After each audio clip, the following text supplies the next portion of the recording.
अयोध्या आनंद में डूबी थी। राजा दशरथ ने निश्चय किया, अब समय है राम के राज्याभिषेक का। पूरा नगर उत्सव में मग्न था, पर नियति कुछ और लिख चुकी थी। महल के भीतर मंथरा ने रानी कैकेयी के मन में संशय का बीज बोया। यदि राम राजा बने तो भरत का क्या होगा? धीरे धीरे ममता भय में बदल गई। रानी कैकेयी कोप भवन में चली गई और बोला, महाराज, आप मुझे जो 2 वरदान देने का जो वचन दिया था वो आज मुझे चाहिए। राजा दशरथ व्याकुल हो उठे, हृदय में अशुभ संकेत जाग उठा। रानी कैकेयी बोली, प्रथम वरदान, भरत बने अयोध्या के राजा। द्वितीय वरदान, श्री राम 14 वर्ष के लिए वन जाएं। ये सुनकर दशरथ का हृदय टूट गया। जब श्री राम को यह ज्ञात हुआ, उन्होंने बिना क्रोध, बिना प्रश्न, मुस्कान के साथ कहा, पिता की आज्ञा मेरा धर्म है। माता सीता बोली, जहां आप वहीं मेरा जीवन। वो भी वन जाने को तैयार हुई। लक्ष्मण जी बोले, भैया मैं भी साथ चलूंगा, वन हो या संकट, मैं सदा आपके साथ हूं। अयोध्या विलाप में डूब गई। श्री राम, माता सीता, लक्ष्मण जी वन की ओर प्रस्थान कर गए। राजा दशरथ मौन रह गए। आज राज्य नहीं, धर्म जीता। त्याग का मार्ग अब प्रारंभ हुआ। श्री राम का वनवास धर्म का सर्वोच्च आदर्श है। अयोध्या मौन थी। राजा दशरथ वियोग सह न सके और एक रात उन्होंने प्राण त्याग दिए। नगर शोक में डूब गया। भरत जी और शत्रुघ्न जी कैकेयी देश से लौटे, पर अयोध्या अजीब सी शांत थी। न उत्सव, न संगीत, केवल विलाप। भरत जी का हृदय कांप उठा। जब भरत जी को सत्य ज्ञात हुआ, पिता नहीं रहे, श्री राम वन में हैं और ये सब माता कैकेयी के कारण, भरत जी टूट गए। स्मृति जाग उठी। बाल्यकाल में श्री राम हमेशा उनका हाथ थामते थे। हंसी, स्नेह, निर्मल भ्रातृत्व, वही प्रेम आज भरत के हृदय में अग्नि बन उठा। भरत जी बोले, ये राज्य मेरा नहीं, ये श्री राम का है।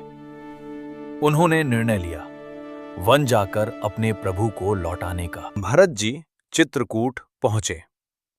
वहां श्री राम, माता सीता, लक्ष्मण जी तपस्वी जीवन में थे। भरत जी रो पड़े। भरत जी बोले, भैया, अयोध्या आपके बिना शून्य है, कृपया लौट चलिए। पर श्री राम बोले, पिता की आज्ञा मेरा धर्म है। भरत जी मौन हो गए। भरत जी ने श्री राम की पादुकाएं लीं और प्रण किया, जब तक आप नहीं लौटेंगे मैं सिंहासन पर नहीं बैठूंगा। आज भक्ति ने राजनीति को पराजित किया। भरत जी नंदीग्राम में रहने लगे। राजसी सुख त्यागे, सिंहासन त्यागा और पादुकाओं को सिंहासन पर रखकर राज्य चलाया। आज भक्ति और धर्म एक हो गए। दंडक वन अंधकार और रहस्य से भरा हुआ। यहां न राज सिंहासन था, न अयोध्या की ध्वनि, केवल वन और मौन। वन के गहन भाग में ऋषि तप कर रहे थे, पर राक्षस उनकी तपस्या भंग करते, यज्ञ नष्ट करते। ऋषियों ने कहा, हे राम, धर्म की रक्षा कीजिए। श्री राम बोले, ऋषियों की रक्षा मेरा कर्तव्य है। जब तक राम जीवित हैं, धर्म सुरक्षित रहेगा। वन गंभीर हो उठा। श्री राम, माता सीता, लक्ष्मण जी पर्णकुटी में रहने लगे। सरल जीवन, पर सतर्कता। लक्ष्मण जी सदैव धनुष सजाए, माता सीता वन की ध्वनियां सुनती हुई, श्री राम शांत पर जागृत। वन की गहराई में राक्षस घूमते थे, क्रूर, घमंडी। उन्होंने देखा एक दिव्य मानव और क्रोध से भर उठे। एक दिन राक्षसों का दल ऋषि आश्रम पर टूट पड़ा। गर्जना, अंधकार और भय, वन कांप उठा। तभी श्री राम का धनुष गूंज उठा, बाण अग्नि समान, 1, फिर दूसरा। राक्षस भूमि पर गिरने लगे। धर्म जाग उठा। दूसरी दिशा में लक्ष्मण जी वज्र समान खड़े थे। तेज गति, अचूक वार, राक्षस भागने लगे। वन फिर शांत हो गया। ऋषियों ने कहा, राम, आप ही धर्म के रक्षक हैं। वन में शांति लौट आई। पर वन की छाया में एक दृष्टि श्री राम को देख रही थी। क्रोध, वासना और विनाश। एक नाम, शूर्पणखा। दंडकवन। अब मौन नहीं था। वन की गहराई में एक राक्षसी भटक रही थी। उसका नाम शूर्पणखा। उसकी दृष्टि शिकार खोज रही थी। तभी उसने देखा एक दिव्य पुरुष, शांत, तेजस्वी, अद्भुत। वो थे श्री राम। शूर्पणखा मोहित हो गई। वो श्री राम के पास आई। तुम कौन हो? वन में क्यों? श्री राम मुस्कुराए। मैं वनवासी राम हूं। ये मेरी पत्नी सीता है। शूर्पणखा की आंखों में ईर्ष्या जल उठी। वो लक्ष्मण जी की ओर मुड़ी। तुम मुझसे विवाह करो। लक्ष्मण जी मुस्कुराए। मैं श्री राम का सेवक हूं। ये सुनते ही शूर्पणखा का क्रोध भड़क उठा। ईर्ष्या से अंधी होकर वो माता सीता की ओर झपटी। वन सिहर उठा। क्षण निर्णायक बन गया। तभी लक्ष्मण जी का खड्ग चमका। एक तेज वार और शूर्पणखा की नाक और कान कट गए। उसकी चीख वन में गूंज उठी। अपमानित, क्रोधित शूर्पणखा भागी। अपने भाइयों के पास खर, दूषण और अंततः रावण। शूर्पणखा बोली, वन में एक स्त्री है, अद्भुत सुंदर। रावण की आंखों में अहंकार, वासना और प्रतिशोध जाग उठा। यह केवल एक घटना नहीं थी, ये महायुद्ध का आरंभ था। वन अब युद्ध भूमि बनने वाला था। शूर्पणखा का अपमान अब प्रतिशोध बन चुका था। वो पहुंची अपने भाइयों के पास, खर और दूषण। वन अब शांत नहीं रहने वाला था। शूर्पणखा बोली, एक मानव ने मेरा नख और कान काट दिया। खर की आंखों में अग्नि भड़क उठी। उसने आवेश दिया। 14,000 राक्षस को युद्ध के लिए वन कांप उठा। श्री राम बोले, लक्ष्मण, सीता की रक्षा करो। लक्ष्मण जी अडिग खड़े रहे। श्री राम अकेले युद्ध भूमि की ओर बढ़े, शांत पर अजय। राक्षसों की सेना गर्जना करती हुई बढ़ी। धूल, अंधकार और भय। पर श्री राम स्थिर। धनुष उठा। एक बाण, फिर दूसरा, फिर वर्षा। श्री राम के बाण वज्र समान। राक्षस भूमि पर गिरने लगे। वन युद्ध भूमि बन गया। दूषण क्रोध से भर उठा। वो श्री राम पर टूट पड़ा। पर श्री राम अचल। एक दिव्य बाण सीधा दूषण के हृदय में। दूषण गिर पड़ा। अब खर स्वयं आया, भयानक, प्रचंड। उसका क्रोध वन को जला रहा था। श्री राम और खर आमने सामने। आकाश बाणों से भर गया। पृथ्वी कांप उठी। अंततः श्री राम का दिव्य बाण और खर का अंत। वन फिर शांत हो गया। राक्षसों की सेना समाप्त। ऋषि प्रसन्न, धर्म विजयी। पर यह समाचार लंका पहुंच चुका था। रावण अब जाग चुका था और महायुद्ध का मार्ग प्रशस्त हो चुका था। खर दूषण का विनाश लंका तक पहुंच चुका था। रावण अब शांत नहीं था। उसने बुलाया मारीच। मारीच एक प्रबल राक्षस। पर श्री राम का नाम सुनते ही उसका हृदय कांप उठा। वो बोला, राम से दूर रहो, वो साधारण मानव नहीं। पर रावण अहंकार में डूबा था। रावण बोला, सोने का हिरन बनकर राम को दूर ले जाओ, मैं सीता को हर लूंगा। मारीच समझ गया ये मृत्यु का मार्ग है, फिर भी वो मान गया। एक दिन वन में एक अद्भुत सुनहरा चमकता हुआ सोने का हिरन दिखा। माता सीता मोहित हो गई। माता सीता बोली, हे राम, इसे मेरे लिए पकड़ लाइए। श्री राम मुस्कुराए, पर उनके मन में संशय था। श्री राम ने लक्ष्मण जी से कहा, सीता की रक्षा करना, और हिरन के पीछे वन में चले गए। श्री राम का बाण हिरन को लगा और हिरन मारीच बन गया। मरते हुए उसने श्री राम की आवाज में पुकारा, लक्ष्मण, सीता, बचाओ। वन गूंज उठा। माता सीता चिंतित हो उठी। उन्होंने लक्ष्मण जी से कहा, राम संकट में है। लक्ष्मण जी बोले, ये माया है। पर माता सीता का आग्रह अटल था। लक्ष्मण जी चले, पर जाने से पहले भूमि पर एक रेखा खींची, लक्ष्मण रेखा, और बोले, इस रेखा के बाहर मत जाना। वन में माता सीता अकेली। दूर से एक साधु आता दिखा, पर वो साधु नहीं था, रावण था। लक्ष्मण जी जा चुके थे। वन में माता सीता अकेली थी। लक्ष्मण रेखा चमक रही थी जैसे एक दिव्य कवच, पर संकट। लक्ष्मण रेखा के बाहर खड़ा था। भिक्षाम देहि। एक वृद्ध सन्यासी द्वार पर खड़ा था। माता सीता ने सोचा, अतिथि को भिक्षा देना धर्म है, पर उन्हें क्या पता, धर्म के रूप में अधर्म खड़ा है। सन्यासी बोला, मैं रेखा के अंदर नहीं आ सकता।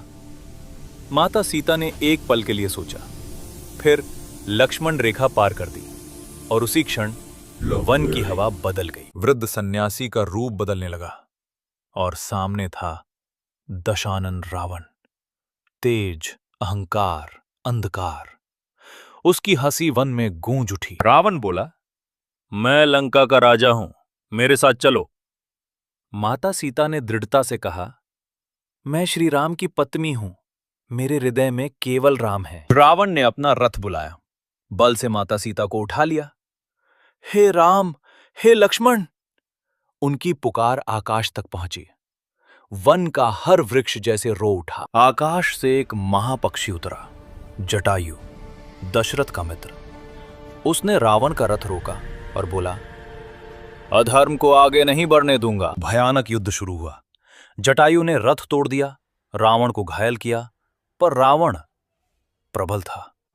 उसने तलवार उठाई और जटायु के पंख काट दिए। जटायु भूमि पर गिर पड़े। रावण माता सीता को लेकर आकाश मार्ग से लंका की ओर बढ़ गया।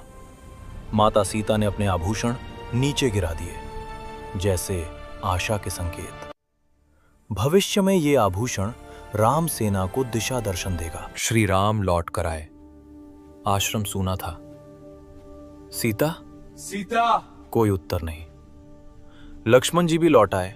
दोनों वन में माता सीता को पुकारते रहे। श्री राम ने जटायु को घायल अवस्था में पाया।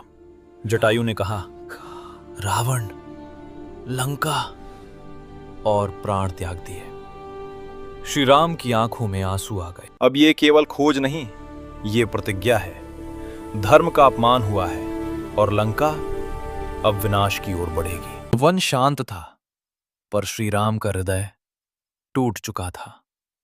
हर वृक्ष से पूछते, हर पत्ते से पूछते, पर उत्तर मौन था। लक्ष्मण जी चुप थे। उनकी आंखों में पछतावा था। श्री राम ने जटायु को पिता समान माना। अपने हाथों से अंतिम संस्कार किया। आकाश की ओर देखकर बोले, तुमने धर्म के लिए प्राण दिए, तुम अमर हो जटायु। अग्नि की ज्वाला में शोक प्रतिज्ञा बन रहा था। श्री राम ने धनुष उठाया। उनकी आंखों में अग्नि थी। रावण, तुमने मर्यादा तोड़ी है, अब धर्म का दंड मिलेगा।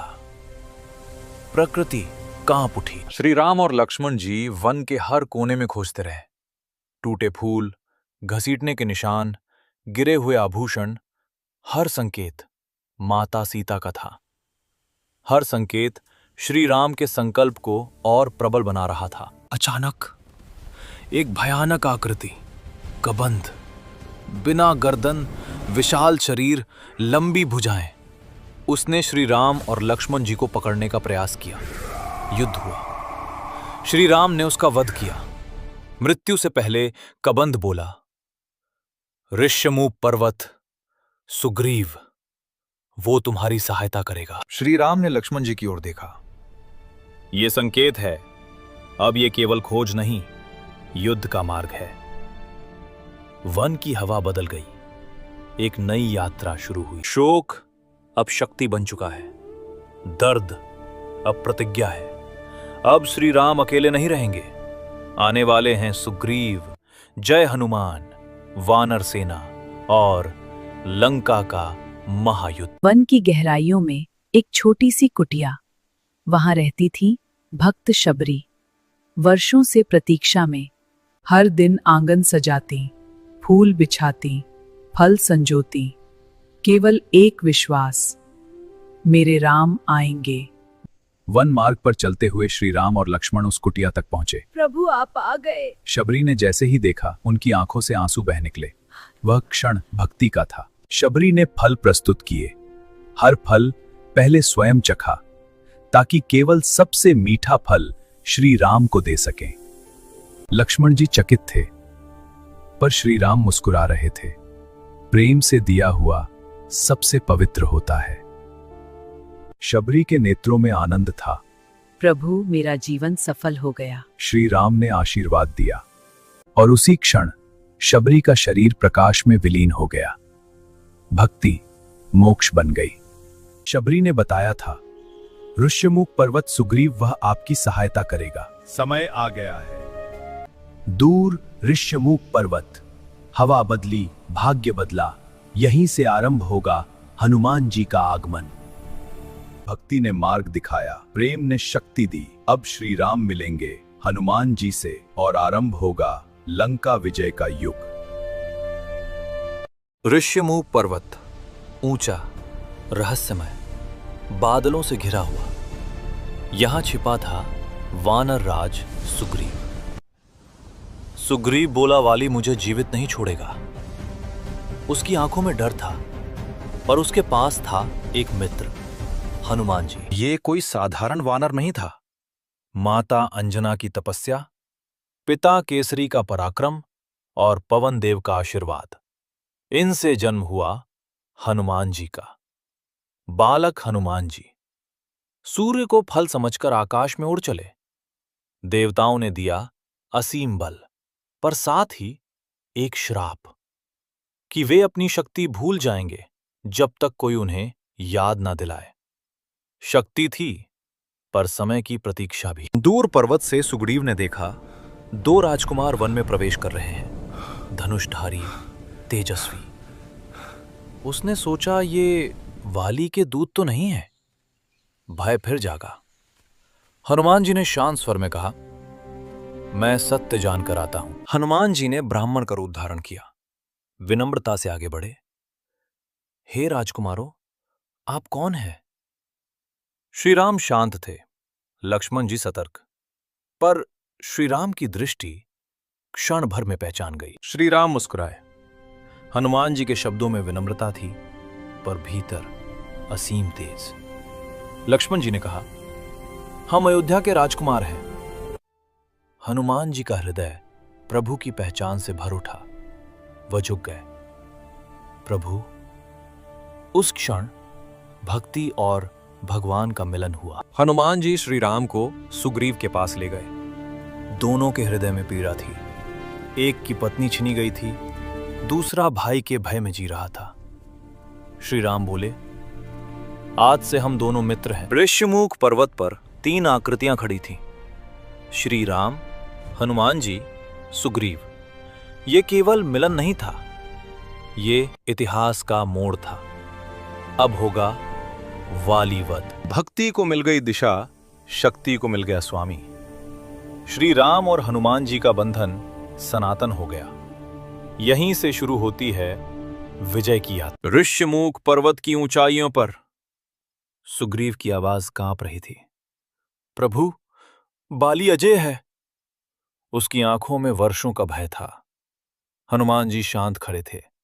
श्री राम ने बोला, सत्य जाने बिना न्याय नहीं होगा। बाली को देवताओं से मिला वरदान, जो भी उससे युद्ध करेगा उसकी आधी शक्ति बाली को प्राप्त होगी। इस वरदान ने उसे बना दिया अजय। दोनों भाई मायावी असुर का पीछा करते हुए गुफा तक पहुंचे। बाली भीतर गया। समय बीतता गया। गुफा से रक्त बहा। सुग्रीव ने सोचा बाली मारा गया। उसने गुफा बंद कर दी, पर बाली जीवित था। वो लौटा और उसने सुग्रीव को समझा। विश्वासघात।